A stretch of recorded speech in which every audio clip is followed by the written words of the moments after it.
Boycott আমরা মনে করি একটি যৌক্তিক দাবি, কিন্তু সেই যৌক্তিক দাবিটাকে যেন আরেকটি অন্যায় দিয়ে এটাকে যেন নস্যাৎ করে না দেওয়া হয়। এই যে লুটতরাজ হচ্ছে, সেই লুটতরাজ যেন বন্ধ হয়, সেই লুটতরাজ যেন বন্ধ হয় এবং ইসরায়েলি পণ্য যেন বয়কট করা হয়।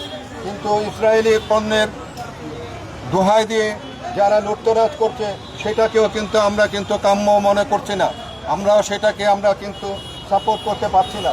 তো কাজেই এই ইসরায়েলি পণ্য বয়কট হোক এবং এই পণ্য যেন কেউ লুটপাট যেন না করে তার প্রতি আহ্বান জানাচ্ছি। আমরা শান্তিপূর্ণভাবে আমরা এই প্রতিবাদ করতে চাই, আমরা শান্তিপূর্ণভাবে আমরা সকল কিছু মীমাংসা করতে চাই।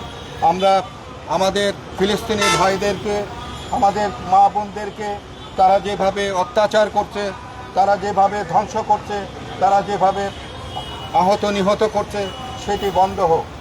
আমি এই বলে আজকে আপনাদের সকলকে, আপনারা যারা এখানে এসেছেন তাদের সকলকে আবারও ধন্যবাদ জানিয়ে আমার বক্তব্য আমি শেষ করছি। আল্লাহ হাফেজ।